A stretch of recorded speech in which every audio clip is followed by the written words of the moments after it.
kuliah Hukum Humaniter. Hari ini mata kuliah Hukum Humaniter masuk dalam pertemuan kelima. Nah, pertemuan kelima ini kita akan membahas materi kombatan dan non-kombatan. Sebelumnya, Ibu akan menyampaikan dulu capaian pembelajaran dalam mata kuliah kita pada hari ini. Yang pertama yaitu ada pencapaian pembelajaran dalam mata kuliah kita hari ini adalah mahasiswa diharapkan mampu menjelaskan konsep, kriteria, hak dan kewajiban kombatan serta non-kombatan menurut hukum humanitar internasional. Kemudian untuk sub CPMK-nya adalah mahasiswa diharapkan mampu mendeskripsikan pengertian, kategori dan kriteria kombatan serta non-kombatan sesuai ketentuan Konvensi Jenewa dan protokol tambahan.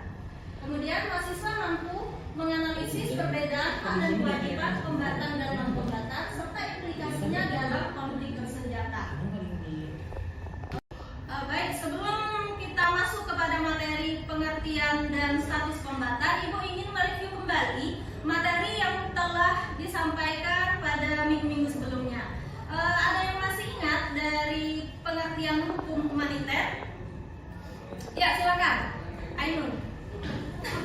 Belum, sabar. Silakan, saudara Mona. Saya Bu, jadi berkaitan dengan humaniter itu adalah seperangkat aturan yang mengatur mengenai pembatasan dampak konflik bersenjata dan penderitaan manusia atas unsur kemanusiaan. Menurut saya seperti itu. Ya, bagus. Benar jawabannya. Nggak boleh bilang benar ya. Oke, silakan saudara Mona. Ya baik Ibu, kalau menurut saya humaniter itu belajar hukum humaniter itu untuk belajar bagaimana cara membatasi dampak konflik bersenjata dan penderitaan manusia atas dasar kemanusiaan, seperti itu. Ya, bagus sekali. Terima kasih Mona atas jawabannya. Jadi hukum humaniter itu adalah cabang hukum internasional yang mengatur cara dan metode berperang serta mengatur perlindungan terhadap korban perang yang terjadi luka. Baik, kita lanjut. Nah, pengertian dan status kombatan. Definisi kombatan itu sendiri menurut pasal 43 Protokol Tambahan 1, kombatan adalah anggota angkatan bersenjata dari pihak yang berkonflik. Di sini dikecualikan personel medis dan pendeta. Nah, kombatan ini berhak ikut serta dalam permusuhan. Adapun ciri-ciri dari kombatan, ada yang bisa bantu Ibu untuk menyebutkan ciri-ciri dari kombatan? Ada yang bisa bantu? Ciri-ciri kombatan. Saya Bu. Boleh. Salah satunya anggota bersenjata, contohnya di Aceh Bu. Mungkin itu Ibu. Ya, benar.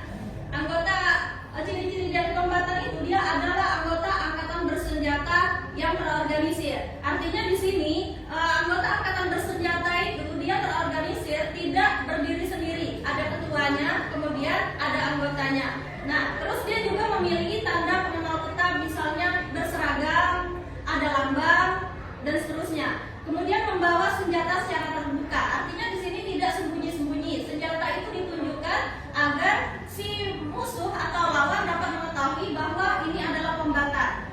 Kemudian mematuhi hukum dan kebiasaan perang. Oke, lanjut. Hak dan kewajiban kombatan. Nah, di sini hak kombatan itu berhak menyerang sasaran militer. Dia berhak untuk menyerang musuhnya, kemudian berhak mendapatkan status tawanan perang jika dia tertangkap. Kemudian kewajibannya itu adalah menghormati hukum humaniter di sini. Kemudian siapa saja sih yang termasuk dari kombatan itu? Yang termasuk dari kombatan, yang pertama itu ada tentara reguler. Tentara reguler ini artinya tentara resmi, misalnya tentara nasional TNI Republik Indonesia atau tentara nasional negara lainnya. Kemudian ada milisi dan korps sukarela yang memenuhi syarat tertentu. Nah, ini diatur dalam pasal 4 Konvensi Jenewa, yaitu syaratnya itu dia ada ketua, kemudian dia juga mematuhi peraturan perang dan lain sebagainya, bisa dibaca dalam pasal 4. Kemudian gerakan perlawanan terorganisir dalam kondisi tertentu. Ini